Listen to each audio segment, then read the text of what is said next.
따라해봐. 우리의 예배는 상황에 근거하지 않는다. 오직 언약에 근거한다. 하나님께서 언약을 주신 건 피로써 정결케 될 백성들을 만드시기 위함이다.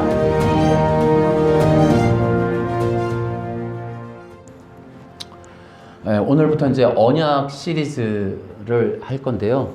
이번에는 이제 다 얘기하지 않고 언약이라는 개념과 또 가장 중요한 구속 언약을 중심으로 이번 시리즈를 좀 해보려고 합니다. 왜냐하면 지난번 성경의 기초 시리즈에서 우리 신앙에 매우 중대한 것이 기초다. 그래서 그 기초는 어떻게 세워지는가? 성경으로 세워진다. 그러면 어떻게 되느냐? 성경의 올바른 뜻을 알고 올바른 사용을 해야 된다라는 부분이 되게 중요했어요. 그러니까 지금 가장 문제가 뭐냐면 성경의 올바른 뜻을 모르는 것이 문제고, 그리고 성경을 잘못 악용하고 있는 것이 문제다라는 거죠. 그래서 여러분, 올바르게 성경을 올바르게 써야 돼요. 이단을 따라가고 이만희를 추종하고 사람을 신이라고 여기는 그런 방식으로 누군가의 이런 거짓말에 따라가려고 성경이 기록된 거 아니잖아요. 성경의 올바른 뜻이 무엇인가? 성경은 오직 예수 그리스도를 증언하기 위해서 기록한 거예요.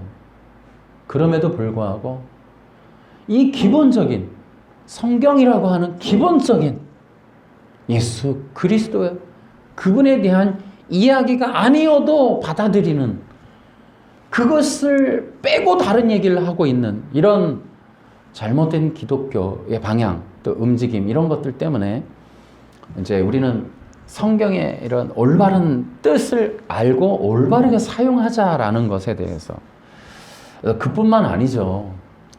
뭐 이단들은 보이는 것의 문제지만은 우리 기독교의 진정한 본질적인 문제는 우리 기독교 내부에 있잖아요. 항상 적은 안에 있죠. 왜냐하면 신천지는 나쁜 줄 알고 거부라도 하죠. 잘못인지도 모르고 습수하고 있는, 받아들이고 배우고 있는 이게 문제란 말이죠. 우리 기독교가 너무나 오랜 시간 동안 성경을 복 받는 방법으로, 돈 버는 방법으로, 재정의 원칙으로 이런 것들을 사용해 옴으로 인하여 본질이 사라져버리는, 본질이 사라지니까 어떻게 해요? 올바로 사용을 못하는 거예요. 예수님을 만나고 올바로 예수님을 믿고 내 영혼 구원에 이르는 진정한 복음을 따르는 그 방법 사용이, 이게 없어지는 거란 말이죠. 복받는 방법으로, 성공하는 비법으로. 근데 이런 것들이 미화된 이야기, 스토리를 가지고 이 설교라는 방식으로 전달되니까 다들 은혜 받았다, 이제 이렇게 해서 우리는 이제 참 안타까운 시간들을 너무 오랜 시간 보내고 있는 거예요. 그래서 성경의 기초를 간단하지만 잊지 말자는 거였죠. 예수 그리스도. 예수 그리스도. 그분을 알고 믿고 따르는 그것 외에를 일단 거절해야지만이, 여러분, 그래야 우리가 곁길로 빠지지 않아요. 그러기 위해서 우리가 늘 유혹에 시달리는 건 뭐냐면, 당장의 문제가 있으니, 먹고 사는 문제가 있으니, 육체의 문제가 있으니 이거를 듣고 싶어서 거기에 민감해지기 시작하면 이거는 헤어날 길이 없는 거예요. 그래서 기독교가 굉장히 중요한 역할을 해야 되겠죠. 그 모든 중심에 예수 그리스도를 만나는 것이 핵심이고 문제 해결이라고 하는 이 원리적인 것들을 우리가 선포하는 것들을 잊지 말았어야 된다라는 거죠. 그래서 여러분, 그 기독교 신앙의 올바른 기초, 이런 것들을 세워야 된다라는 걸 강조했었습니다. 그래서 저 역시도 마찬가지예요. 여러분, 기초 그러면 우리는 원리로 돌아가는 걸 의미해요. 다시 말하면 초심으로 가는 거예요. 그래서 이렇게 하셔야 돼요. 목회자인 저, 성도인 여러분, 우리 모두는 욕심을 버려야 돼요. 사람을 모으겠다. 뭔가 이름을 날리겠다. 뭔가를 거대하게 하겠다. 이 모든 것에 대한 욕심을 빼야 돼요. 욕심 빼야 돼요. 그리고 나서 다시 한번 초심으로 돌아가는 그런 일을 해야 되겠다라는 거죠. 여러분 기억하셔야 돼요. 기독교 신앙이라고 하는 것은요. 성경 읽어보면 알겠지만 전쟁이 끊이지 않아요. 에덴 동산, 창세기 4장, 창세기 5, 6장 지나면서 바벨탑, 아브라함과 그 이후 여러분 지금까지 계시록은 또 어때요? 전쟁은 끝나지 않아요. 기독교가 보여주는 건 우리 인생이 끝날 때까지 전쟁은 여러분 절대로 없어지지 않아요. 특히나 에덴 동산과 창세기 4장에서 보여주는 건 뭐예요?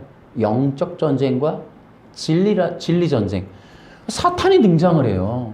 영적인 전쟁이라니까요. 힘과 힘의 대결이 있는 거예요. 영적인 세력의 대결이 있는 거예요. 그게 보여진 거죠. 창세기 에덴 동산에서부터 사탄이 존재했다고요. 영적 전쟁이라는 게 근본적으로 존재하는 거예요. 거기에 또 뭐가 있었어요? 하나의 말씀을 이렇게 해석하고 저렇게 해석하는 진리 전쟁이 있었다고요. 그것이 가인과 아벨에서, 바벨탑에서 그 이후로 우리 인류 역사에 두 가지의 세력의 전쟁은 없어지지 않는다. 우리 기독교 신앙은 문제가 있는 사람들을 향한 하나님의 뜻이긴 하죠. 근데 그 문제는 죄로부터 말미암음이에요. 그러니까 우리의 문제가 해결되는 건 영적인 것과 진리가 해결돼야 돼요. 그래야 우리 문제가 풀리는 거예요. 근본적인 것부터 찾아서 들어가 줘야 돼요. 그래야 우리의 영적인 건강함, 또 온전한 신앙이 굳게 설 수 있다라는 거죠. 그래서 기억하셔야 돼요. 에덴 동산에서부터 영적인 전쟁, 진리 전쟁이 있었다. 사탄의 공격, 유혹, 미혹이 있고 말씀의 왜곡이 있었다. 그리고 에덴의 동쪽, 에덴을 나온 이후에 온 세상은 뭐예요? 영적 전쟁이 있는 거예요. 여러분 오늘날에도 우리는 마찬가지입니다. 그러므로 기독교 신앙이라는 거는 두 가지가 병행이 돼야 돼요. 하나는 당연히 올바른 신앙을 배워가야 되겠죠. 또 하나는 뭐예요? 싸워가야 되는 영역이 있는 거예요. 기본적으로도 뭐예요? 사탄의 유혹을 이겨내야 되겠죠. 미혹을 이겨내야 되는 거예요. 누구나 마찬가지예요. 여러분 예를 들어 어떤 성도들이 있어요. 아야 안심해도 돼. 절대로 신천지에 어떤 사람이 와도 안 속아. 이럴 사람이 있고 이럴 수 있나요? 여러분 신천지는 뭐예요? 기존의 신자들을 뽑아가요. 그럼 우리는 뭐예요? 생각지도 않았던 사람이 속아서 가는 거예요. 여러분 이게 우리가 너무 아니라는 거예요. 기독교 신앙이라는 게 너무 아니라는 거예요. 그냥 교회만 다니면 다 된 줄 알아요. 신천지라고 하는 사탄은 교회 다니는 사람을 공격한다니까요. 우리는 반드시 기억하자. 전쟁이 있음을 기억하자. 싸움이 있음을 기억하자. 아멘. 잊으면 안 된다고요. 여러분 기독교 신앙을 세울 때 꼭 기억해 보세요. 내 문제 해결 필요해요. 그러나 그것을 집착하거나 이제 복과 성공만을 위하여 기독교 신앙을 자꾸 사용하면 신앙이 잘못돼요. 건강해지지 못해요. 영적인 승리를 얻을 수가 없어요. 그렇기 때문에 우리는 어떤 그 신앙이라고 하는 기초 올바로 세우자. 다시 한번 강조하는 거예요. 그런데 제가 지난번 성경의 기초 시리즈를 하면서 끝부분에 강조했던 것이 바로 언약이에요. 왜 그랬을까요? 성경의 기초가 언약이 되어야 한다는 뜻이었고요. 우리의 기독교 신앙의 기초는 언약 위에 세워야 한다는 뜻이었어요. 그러니까 우리가 여러분들 신앙을 가질 때 언약을 배제하고서는 신앙을 가질 수 없다라는 뜻이었어요. 기독교 신앙의 기초는 언약이 되어야 한다라는 거예요. 그래서 이제 기독교 이제 성경의 기초 시리즈에서 이제 언약을 언급했던 거예요. 여러분 언약에 대해서 우리 지난번 설교 이제 7월 9일 하고 우리가 한 2번 걸쳐서 했어요. 그래서 언약이라고 하는 것이 기초적이어야 된다라고 얘기를 했어요. 그래서 이제 우리가 간략하게나마 기초적인 원리와 내용들을 이렇게 얘기를 해드렸는데요. 근데 이제 이번에는 아예 언약을, 그래서 이제 그것을 성경의 기초 시리즈 후에 바로 자연스럽게 이제 우리가 언약을 조금 더 다뤄보자. 좀 더, 그래서 그 언약이라고 하는 히브리어, 그 베리트, 그 베리트의 이야기를 좀 더 해보려고 하는 거예요. 그 하나님께서 언약이라고 하는 것을 왜 사용하셨는지, 그 베리트라고 하는 게 도대체 우리 기독교 신앙에 어떤 역할을 하고 있는지를 좀 알아볼까 하고 여러분들에게 좀 소개하려고 하는 거예요. 그러니까 지난번에는 언약에 대한 필요성을 얘기했다면 이제는 언약이라고 하는 본질에 대한 이야기를 좀 더 해보려고 하는 거죠. 여러분 우리가 성경에는 언약이라는 게 있고요. 그 언약의 히브리어는 베리트예요. 근데 그 베리트라고 하는 게 성경 구조를 형성하는, 뼈대를 구성하는 매우 핵심적인 역할을 하고 있어요. 근데 우리가 이제 그 언약이라고 하는 것을 알려면 베리트를 알아야 되겠죠. 그런데 그 베리트는 참 신비로운 단어예요.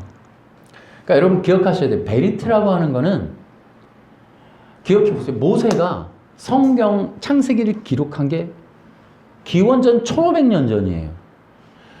그러니까 1500년 전에 그 모세가 살던 시대에 쓰던 용어가 베리트인 거예요. 그러니까 그 이전에 있었던 어떤 관습, 배운 것을 통해서 그걸 기록한 거예요. 그죠?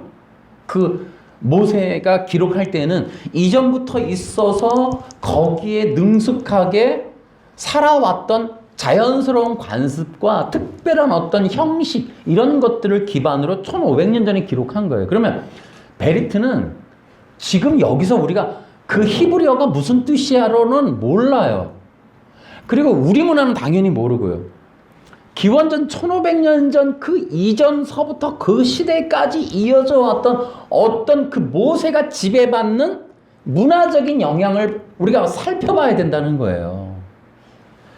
그래서 이 베리트라는 단어가 그렇지 않아도 신학자들에게 되게 고민이었어요. 커팅, 자르다. 그저 자르다라는 단어로 언약이라는 걸 표현했는데 이게 이해가 안 되는 거죠. 자르다가 뭘 자른다는 거야. 그저 표피 하나 자른다. 이것이 언약. 그럼 그 언약은 무슨 뜻이냐. 이걸 되게 몰랐었죠.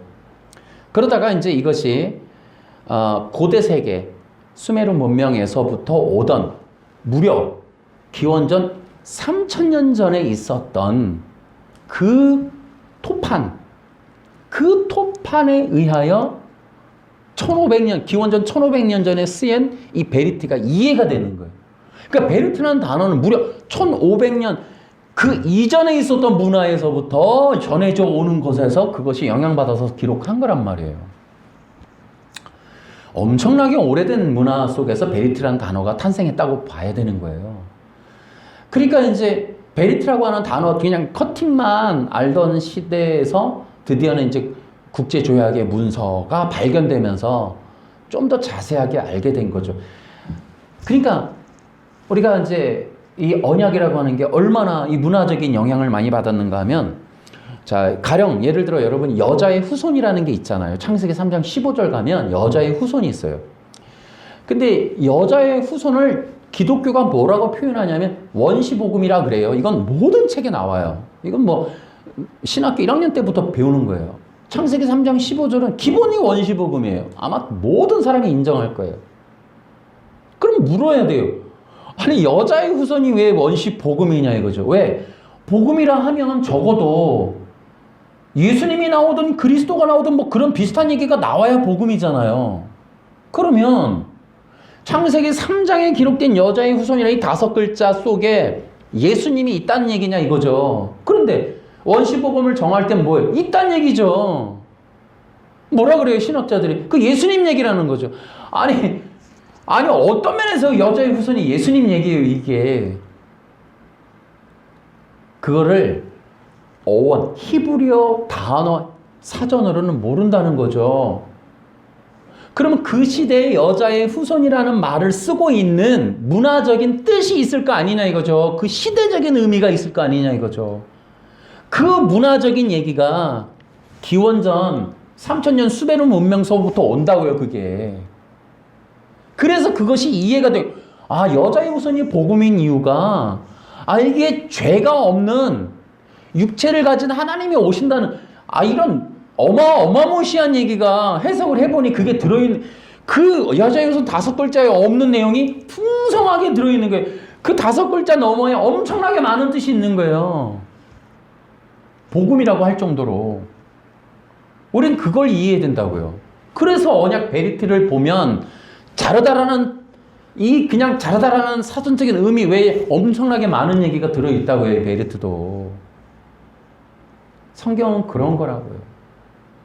창세기를 여러분 오늘 우리 이 시대에 그냥 한글 성경으로 이해되는 내용으로만 이해하면 이해할 수 있는 게 없어요. 별로. 그러니까 그것은 기원전 1500년 전에 기록한 거예요. 지금으로부터도 어마무시하게 오래된 세월 속에 이게 기록, 우리가 어떻게 이거를 다 이해하겠어요. 그래서 하나님께서 그렇게 고대 문명을 발견시켜 줬다라고 저는 생각이 들어요. 심지어 메르디스 클라이라고 하는 사람이 뭐라 그래요? 성경 해석에 있어서 최대 발견은 사회사본이 아니다. 사회사본보다 더 위대한 발견은 수메르 문명에서 발견된 토판, 국제조약 문서 아래에서 모세오경을 이해할 수 있도록 해준 것이 최고의 발견이다라고 메르디스 클라인이 얘기하는 거예요. 언약과 성경이라는 책에서.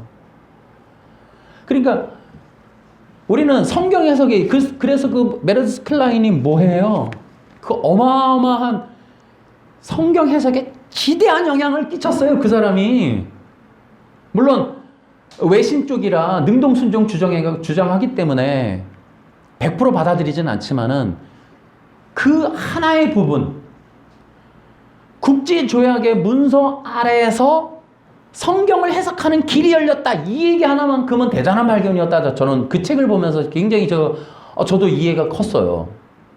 성경이라고 하는 게 단순히 구약이라고 하는 정도가 그게 아니라 굉장히 그런 우리가 이 해석의 폭이 확 넓어지는, 다시 얘기할게요. 성경의 올바른 뜻을 알자는 뜻에서 지금 이 언약을 해석하려고 하는 얘기예요. 그 언약이라고 하는 한 단어가 창세기 2장 17절에 언약이라는 말이 없죠. 근데 호세아서 6장 7절에 아담처럼 언약을 어기고가 있어요. 그러니까 호세아는 이미 구약에 있는 선지자는 아담의 2장 17절을 언약으로 봤다는 거예요. 그 사람들은 언약으로 보고 있는 거예요. 언약이라는 단어가 없었지만. 그래서 성경은 언약으로 하나님과 인간의 최초의 소통이 언약이었다고요. 언약이라는 단어로, 언약이라는 방식으로 만난다고요. 하나님과 인간이 만나는 방식이. 그러니까 언약 안에서 만나는 거예요.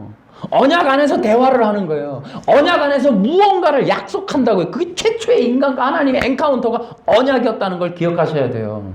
창세기 2장 17절이. 창세기 2장 17절의 가치는 또 뭡니까? 우리가 이 선악과 언약 시리즈를 또 하겠지만은 창세기 2장 17절의 가치는 하나님의 영원한 구속 언약이 최초로 인간 세계에 계시되는 것이 2장 17절이에요. 최초의 말씀이, 하나님이 인간을 향한 말씀은 최초인 거예요. 빛이 있으라. 이거는 창조에 대한 하나님의 계시성이고, 인간과 대화한 건 2장 17절이라면 그 인간과 대화를 첫마디가 언약이었다는 거예요. 언약. 그게 이제 호세아서의 얘기예요. 언약으로 말씀하고 언약으로 만나고 언약 안에서 약속을 한 게 있는 거예요. 그걸 하나님의 인간과의 만남의 방식이 언약이었다는 것.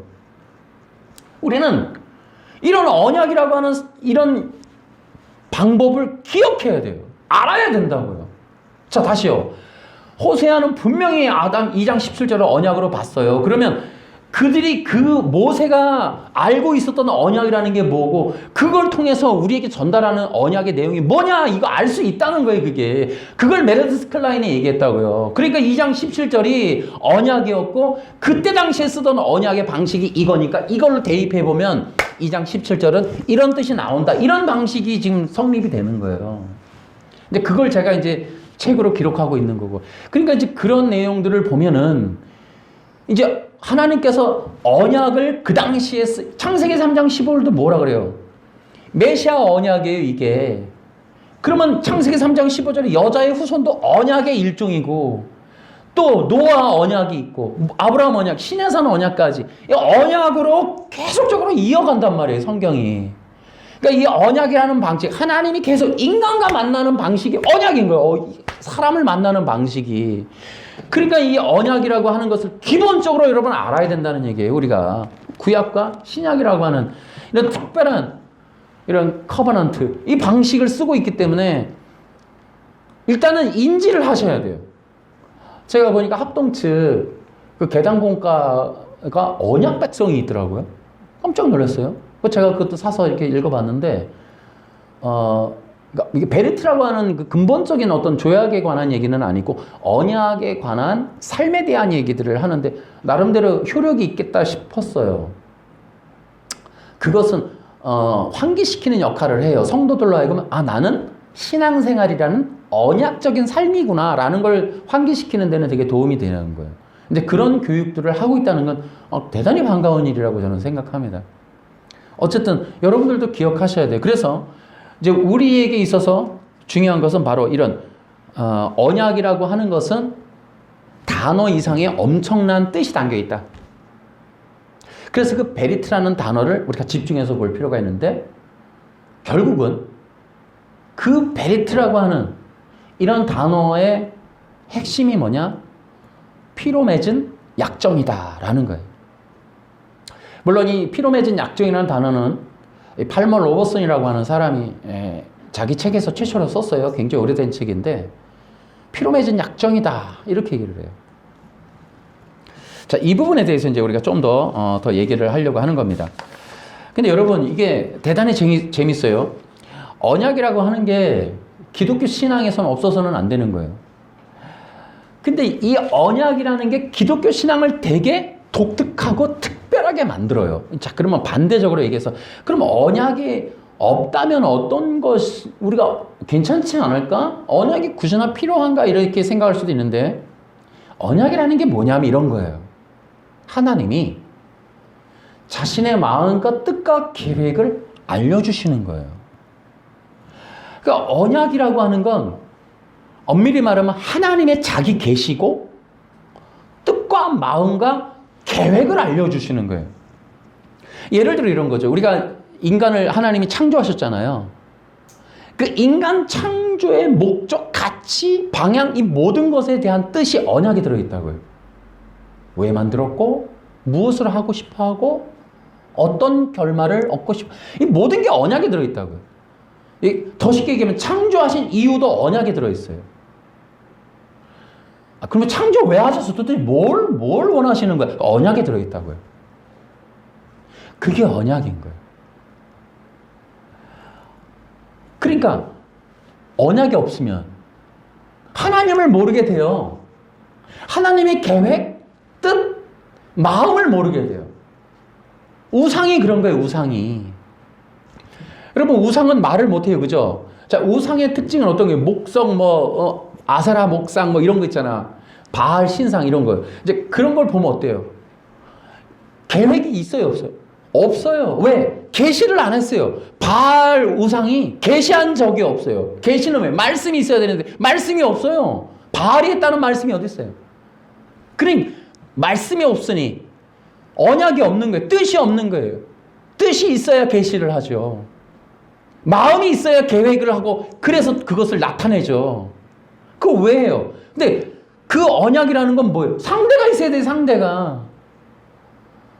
근데 우상은 상대가 없어요. 그냥 돌이에요, 돌. 나무인 거예요. 아무것도 없어요. 그러면 언약이 없기 때문에 뭐라고요? 뜻이 없고 계획이 없으니까 이룰 일이 없어요. 이룰 일이 없으니까 뭐예요? 할 일이 없는 거예요. 우상은 하는 일이 없어요. 그래서 아무것도 안 해요. 아무것도 안 하니까 인간에 대한 관계성이 없는 거예요. 관계성이 없다 보니까 죽이고 살리는 일에 관여할 수도 없고 그런 능력이 없어요. 약속한 바가 없는데 무슨 능력이 있어요? 약속이 있어야 능력이 있죠. 약속한 바가 없어요. 내가 너를 어떻게 하면 살릴게. 어떻게 하면 내가 너를 구원할게.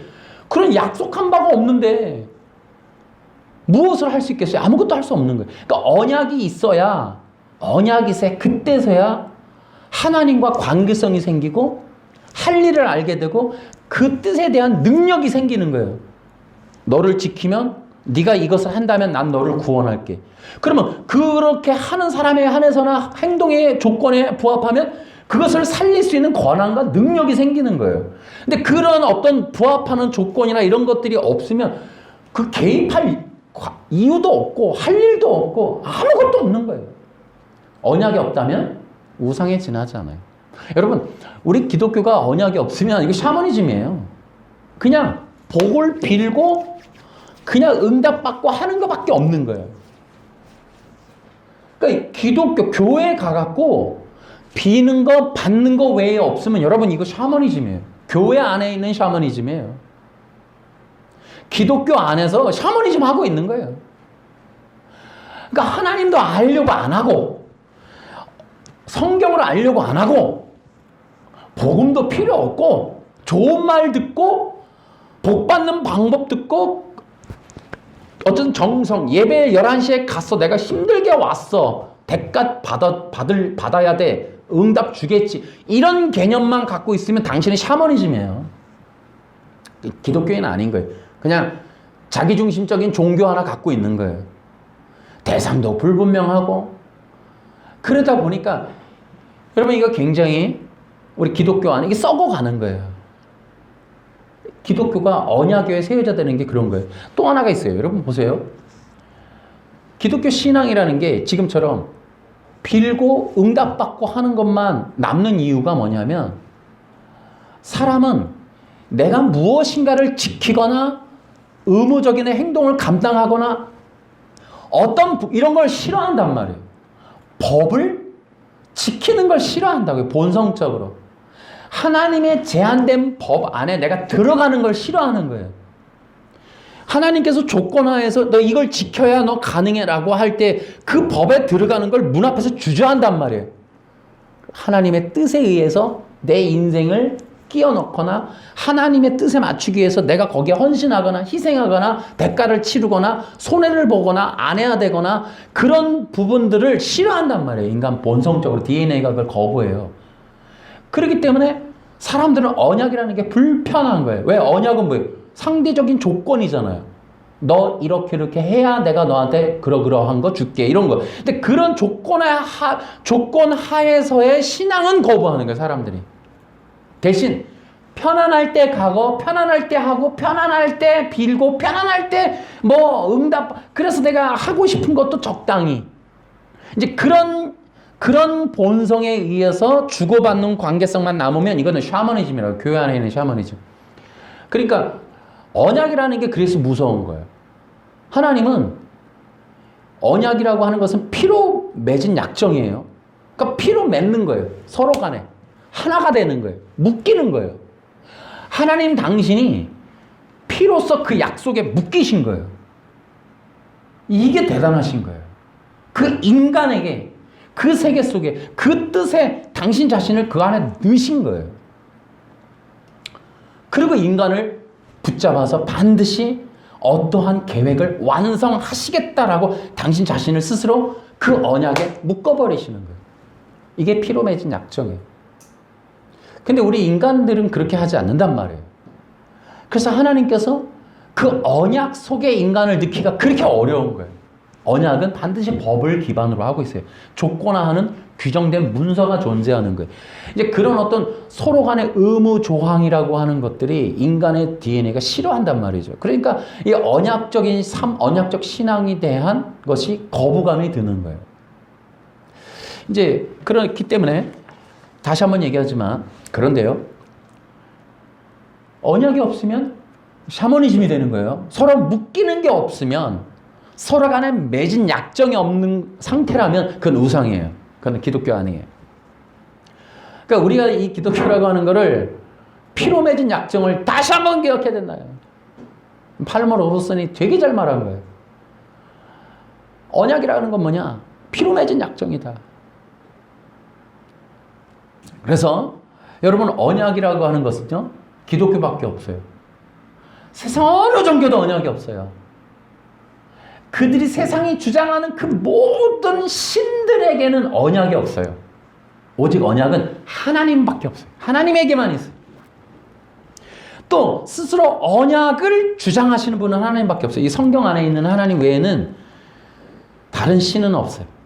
우상들에게는 언약이 없다. 그리고 다른 종교도 언약이 없어요. 여러분 보세요. 인본주의 종교, 뭐 불교라든지 돌을 닦거나 뭐 해탈하거나 인간이 뭐 준행해야 될 법을 지키는 모든 종교에는 언약이 없어요. 인간 자체가 신이기 때문에 더 이상 해야 될 의무 감당이 없기 때문에 언약을 하지 않아요. 언약을 필요로 하지 않아요. 인간이 얻어낼 복락만 존재해요. 그렇기 때문에 언약은 기독교에게 있어서는 절대적이에요. 하나밖에 없으니까 절대인 거야, 절대. 그러니까 딱 하나예요, 하나. 기독교밖에는 언약이 없어요. 이걸 기억하셔야 돼요. 그 이유가 너무 놀랍다는 거죠. 그러면 당연한 거예요. 교회, 우리 기독교는 언약을 가르쳐야 돼요. 절대적으로 하나밖에 없으니까, 여기밖에 없으니까. 왜? 다른 데서는 흉내를 못 내요, 이 언약을. 기독교가 권능이 있는 건 이 언약 때문인 거예요. 하나님의 이런 복음이 이게 비할 수 없는 파괴력이 있는 건 언약 때문인 거예요. 그 피로써 맺은 약정, 하나님이 피로써 약속한 이 복음은 누구도 못 건드리는 거예요. 하나님이 당신 스스로가 이것을 이루시고 마니까 하나님 앞에 누가 대적해요? 어떤 것도 대적할 수 없어요. 죽음? 하나님이 생명이신데 뭐가, 하나님이 빛이신데 무슨 어둠이, 어떤 우상도 안 돼요. 피로만 하나님이 약속하신 거예요. 이건 하나님이 이루실 거예요. 누구도 못 건드려요. 그러니까 이 언약은 권능인 거예요, 권능. 그래서 피로 맺은 약정이라고 하는 십자가의 복음은 파워, 다이너마이트, 파괴력이, 폭발력이 엄청나게 무서운 힘이 있는 거예요. 못 건드리는 거예요, 못 건드려. 따라해볼까요? 복음은 능력이다. 못 건드리는 거예요. 하나님이 약속한 거기 때문에, 하나님이 피로서 약속한 거예요. 예수의 피, 구원, 못 건드린다 말이죠. 누구도 이걸 못 이긴다. 누구도 이것을 깨트릴 수 없다. 예수님의 피로서 구원 얻는 걸 건드리는 자, 왜곡하는 자, 이걸 훼손하는 자, 이건 안 되는 거예요. 하나님하고 직접 대결하는 거예요. 엄청나게 무서운 얘기예요. 십자가의 복음, 예수의 피로서 구원받는 걸 절대로 건드려서는 안 된다. 이건 베리트, 하나님의 피로서 약속한 바예요. 예수 그리스도의 피로서 거룩해 된 그 백성, 내가 살리고 말 것이다. 이건 뭐 건드리면 안 되는 거예요. 그래서 우리가 이 언약이라고 하는 것과 복음은 이거 뗄래야 뗄 수가 없는 거예요. 너무나도 귀한 거예요. 그래서 우리의 신앙, 우리의 복음이 얼마나 분명한 것이고 얼마나 능력이 있는 것이고 얼마나 확실한지를 언약을 통해 아는 거예요. 피로 맺은 약정을 통해 확신하게 되는 거예요. 우리가 기뻐하게 되는 거예요. 복음 안에 있는 자들은 능력이 있습니다. 아멘. 아멘. 예수의 피의 복음을 가지고 있는 자, 그 안에 있는 자는 못 건드리는 거예요. 어떤 것도 건드릴 수가 없는 거예요. 사망이나 그 어떤 것들도 못 건드려요. 하나님께서 피로서 약속한 바 되었는데요. 어떻게 건드려요? 하나님의 능력이 거기 언약에 있는데 그거를 훼손하는 자들이 얼마나 어리석어요. 지금 능동순종, 예수님이 뭐 율법을 지켜야 되고 우리가 뭐 안식일을 지켜야, 여러분 이런 게 얼마나 어리석어요. 구원은 피로써 맺은 약속에 의한 겁니다. 하나님이 그 피로써 약속한 거예요. 그래서 구원받는 거예요. 안식일날, 토요일날 교회 가서 구원 얻는 게 아니라 예수의 피로써 이미 약속했기 때문에 예수의 피 안에 있는 자들, 내가 그들을 구원할 거야. 성경에 이미 계획을 완전하게 말씀하셨는데, 하여튼 이런 절대 진리, 하나님의 권능의 기반인 피로 맺은 약정을 건드리거나 훼손하거나 대적할 수 없어요. 권능이기 때문에. 그거를 훼손하려고 하는 어리석은 인간들은 멸망하게 될 거예요. 여러분, 우리는 이거 확신하니까 여기 있는 거예요. 우리의 행위에 근거하지 않고 토요일날 11시에 교회 간다고 구원이 있는 게 아니고, 우리는 예수의 피로써 우리가 구원받은 백성임을 확신하기 때문에 우리 하나님 따라가는 겁니다. 아멘. 그 영광을 기뻐하고 그 영광을 높이 부르려고 예배하는 거예요. 우리 예배라는 게 뭐예요? 그 이름을 말하는 거, 그분에 대한 감사가 터져 나오는 거. 그게 예배예요. 우리가 그 이름을 예수님의 이름을 부르고 하나님의 성호를 불러드리는 그 일은, 여러분, 우리가 상황에 근거하는 게 아니라 언약에 근거하는 거예요. 언약에. 아멘. 따라해봐. 우리의 예배는 상황에 근거하지 않는다. 오직 언약에 근거한다. 아멘. 제발 그러셔야 돼. 그래서 이 믿음이라는 게, 이게 힘이 있는 거예요. 이게 우리가 그 언약을 믿으니까 하나님의 신실하게 그 피로 맺은 약정을 이루시는 그 하나님의 신실함 때문에 언약이 생취될 것에 대해서 보고 받고 믿었고 확신했으니까 그걸 기반으로 해서라도 우리가 믿습니다. 우리의 신앙이 거기 위에 세워지는 거예요. 어? 사도 바울의 신앙이 어떻게 세워졌어요? 다메섹 도상에서 바울아 바울아, 그분에 의해서 신앙이 확 세워지잖아요. 예수님에 의해서. 여러분, 우리가 이 기독교 신앙은 언약이 없다면 우상 종교다. 힘이 없어요. 권능이 없다고요. 우상은 우리를 못 도와줘요. 성경 어디를 봐서 여러분 있습니까? 바알이 누굴 도와줬대요? 없어요. 근데 하나님은 그렇지 않아요. 우리를 도우세요. 왜 도와주세요? 언약을 맺었으니까. 언약 안에 인도 보호 공급이 약속돼 있으니까. 베리트 안에는 그 피로 맺은 백성에 대한 인도 보호 공급이 조건화돼 있단 말이에요. 우리는 순종과 충성이 있고 하나님은 인도 보호 공급이에요. 여러분, 하나님이 왜 우리를 도와주셔야 돼요? 약속 맺었으니까. 근데 우상은 그렇지 않아요. 우상은 그 백성들에 대한 약속이 없어요. 도울 일이 없고 도와줄 의무도 없고 해야 할 가치나 법도 없어요. 여러분, 그래서 회개도 없어요. 그 우상에게는 회개라는 게 존재하지 않아요. 잘못한 거 돌이키는 것도 없어요. 말씀도 없는데 뭘 돌이켜요? 어디로 가요? 말씀이 없는데. 그러니까 이 언약 속에서야 진정으로 기독교 신앙이 세워질 수 있다. 아멘. 또 하나, 여러분 기억하셔야 돼요. 우리가 이제 지난번에 여러분 기억하시는가 몰라요. 언약이라고 하는 것은 이 네 가지의 뜻이 있다. 제가 그렇게 말씀을 드렸어요. 여러분 기억하세요? 우리 지난번에 간략하게나마 얘기했어요. 이 베리트라고 하는 이 조약의 문서를 국제조약으로 보면은 여러 가지 내용이 들어있는데 그 중에 네 가지가 크게 들어있다. 첫째는, 그러니까 하나님이 모세로 하여금 성경을 기록하게 하실 때, 창세기라든지 이 모세오경 전체를 기록하게 하실 때에 언약이라는 방식으로 기록했다. 그건 굉장히 의미가 있고 뜻이 있다라는 거죠. 근데 그것을 보면은 국제조약의 어떤 그 근거에서 보면은 언약은 네 가지의 이 큰 틀로 구성되어 있어요. 첫째는 언약을 맺는 당사자가 있는데, 특히 이제 이 종주권 언약에서는 언약을 시작하는 그런 어떤 주권자에 대한 이야기가 첫 번째로 나와요. 내가 누구다 하는 거예요. 누구요? 언약을 시작하는 사람. 그러니까 성경은 하나님이 시작을 하세요. 태초에 하나님이 천지를 창조했다. 그러니까 성경의 구성을 언약으로 하면서 성경의 전체, 창세기부터 요한계시록까지 흘러가면서 뭘 얘기하겠다? 하나님이 누구냐 하는 것을 계시하겠다라는 거예요. 두 번째, 언약의 당사자인 내가 불러서 세운 그 은혜를 받은 자, 성경은 인간이죠. 그 인간이 누구냐에 대한 이야기가 언약에 펼쳐져 있는 거예요. 그러니까 언약의 은혜로운 건 언약의 당사자를 존귀 여겨 대우하는 거예요. 보세요. 성경에 등장하는 인물이 누구냐? 이렇게 생각하셔요. 언약의 당사자다라고 보시면 돼요.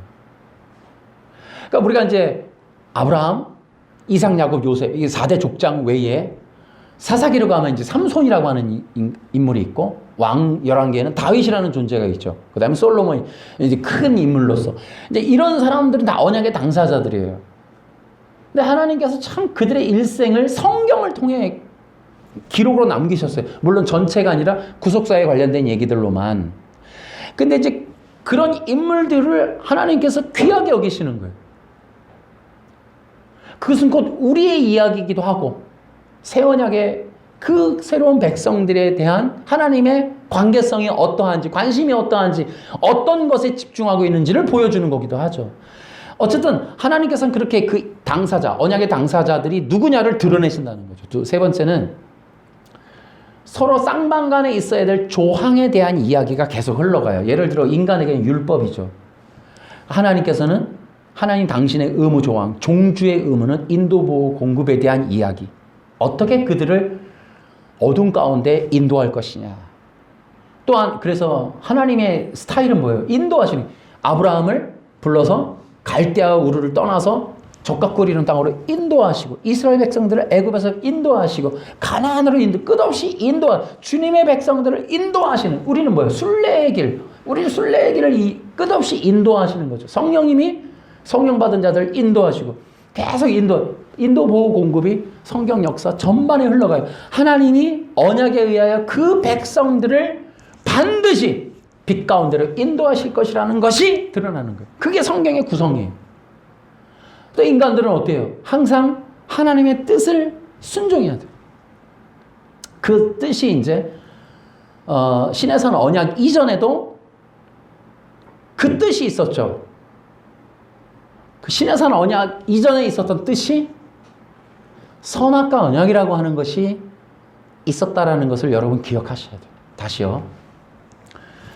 선악과 언약은 영원한 언약이에요. 아담하고만 효력이 끝나는 게 아니고 아담 이후의 모든 인간들과 맺은 대표적인 언약인 거예요. 대표성의 언약. 영원한 언약이라 그러는 거예요. 그러니까 시내산 언약이라고 하는 것이 우리가 이제 구체적으로 이제 다 배울 거예요. 시내산 언약이 있기 전에는 인간들은 어떤 조항에 근거하여 언약적 신앙을 가졌을까? 여러분 그것이 바로 선악과 언약이었다는 걸 기억하셔야 돼요. 그 선악과 언약이 새 언약과 연결되어 있다는 걸 기억하셔야 돼요. 다시요. 언약은 무슨 뜻이라고요? 베리트가 뭐라고요? 피로 맺은 약속이라고요. 새 언약이 뭐예요? 내 피로 세우는 이 자는 내 피로 세우는 새 언약이. 피로써 맺는단 말이에요. 새 언약이. 언약이라고 하는 건 기본적으로 베리트는 피로 맺는 약속인 거예요. 그것이 예수님의 피로까지 연결되는 거예요. 그러니까 너무 놀라운 거.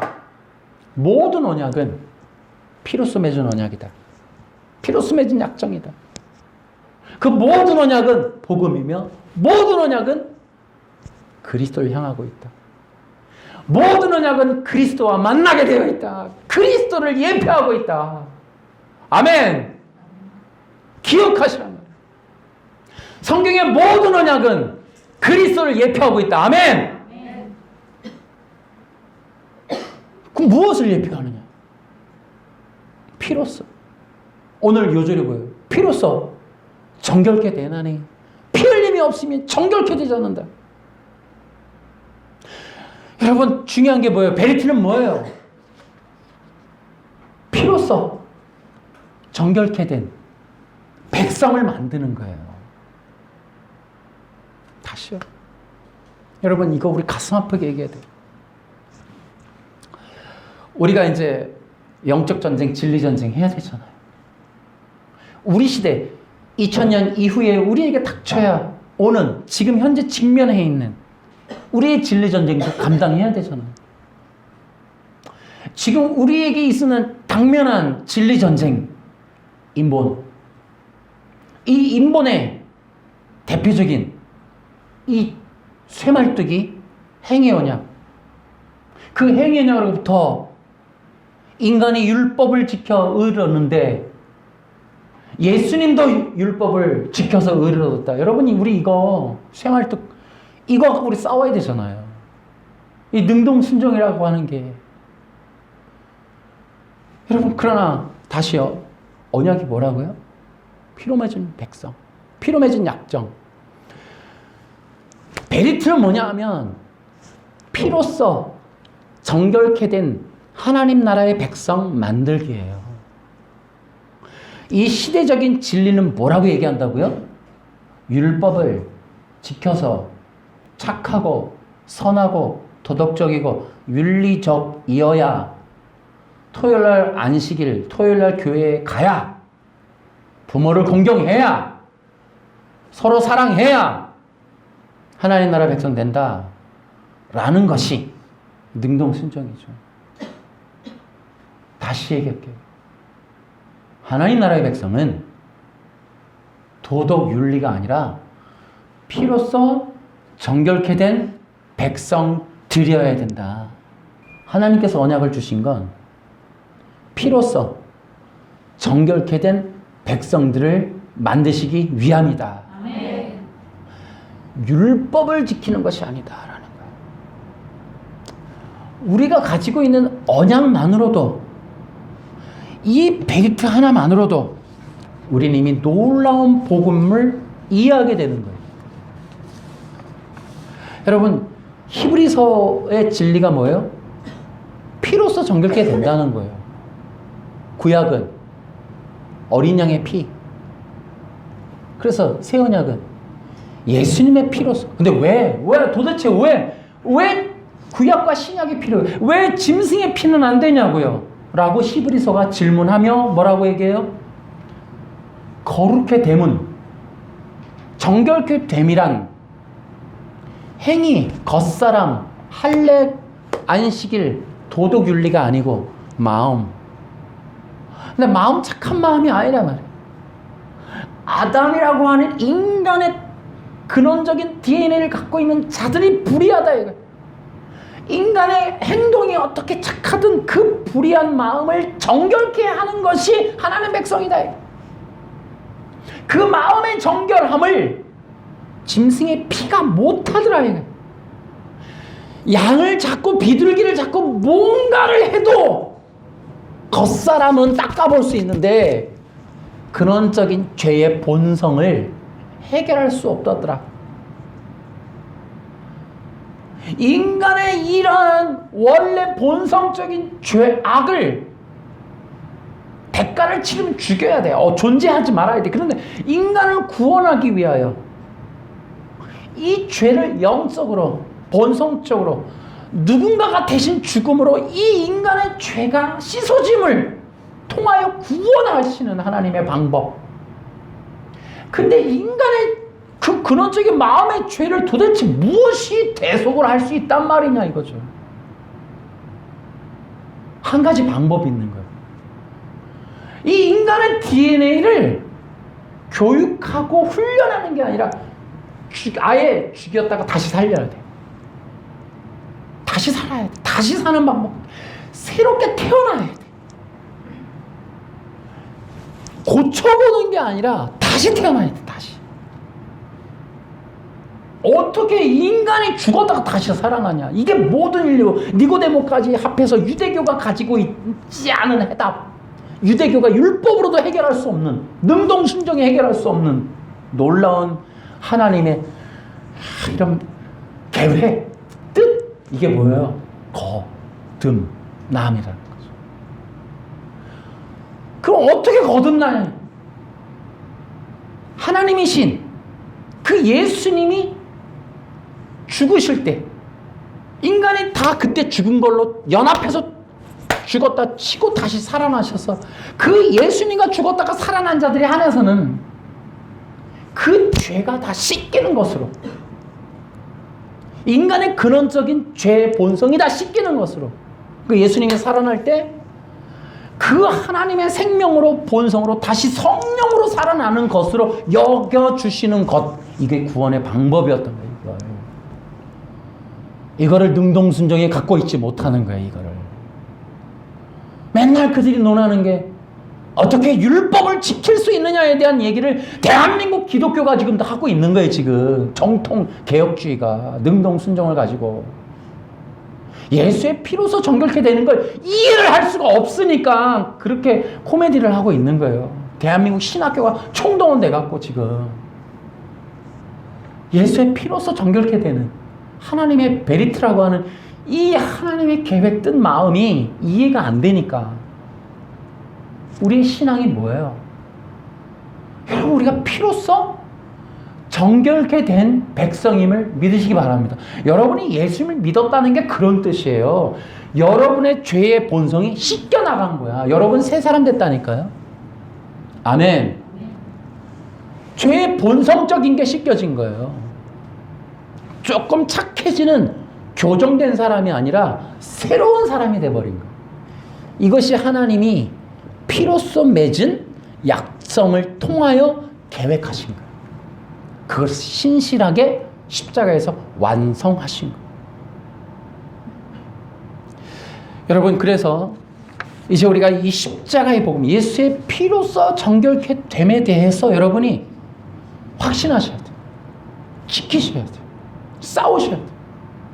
그 신앙을 여러분들이 기억하셔야 돼요. 나는 예수의 피로써 정결케 된 백성이다. 여러분, 이 십자가의 복음이 유일한 복음이에요.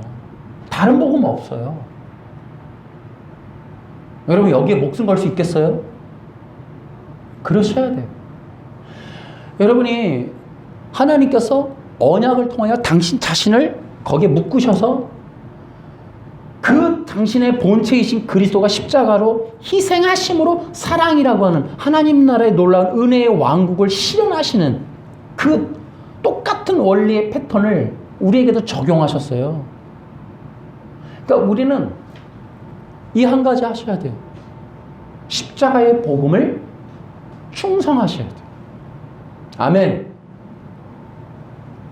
적어도 양보하지 마시라는 거예요. 그래서 이렇게 하셔야 돼요. 이 십자가 복음 위에 여러분의 신앙을 세우시라는 거예요. 이걸 확신하신다면. 그리고 여러분들이 십자가의 복음에서 떠나가신 분들을 다시 돌아오게 하셔야 돼요. 이것도 진리전쟁 중에 하나예요. 여러분, 우리 십자가의 복음 위에 우리의 신앙을 세울 때 저는 이렇게 생각해. 한 4가지 정도의 유익이 있어요. 이걸로 맞춰볼게요. 첫째는 아까 얘기했죠. 십자가라고 하는 건 언약에 근거한 거예요. 다시 말하면 십자가의 복음은 능력이 있습니다. 여러분이 십자가 복음 위에 여러분의 신앙을 세우면 능력이 있습니다, 여러분. 능력의 삶을 살게 되는 거예요. 아멘.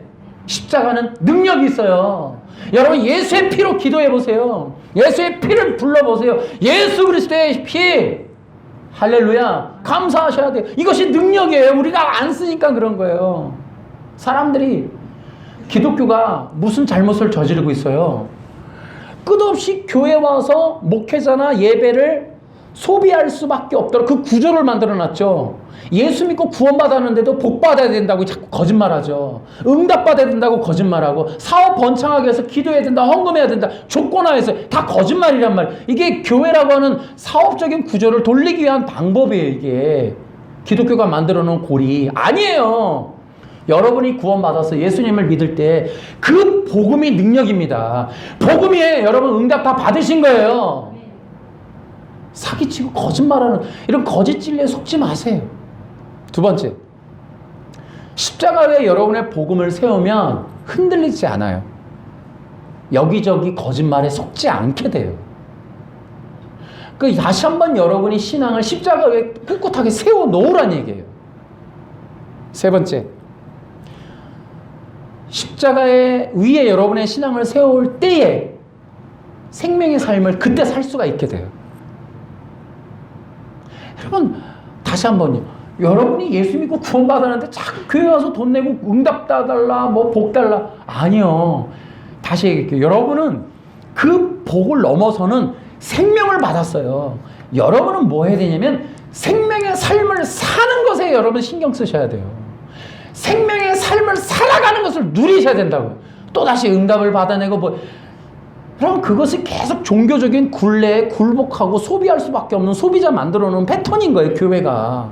거짓말하고 있는 거죠. 네 번째.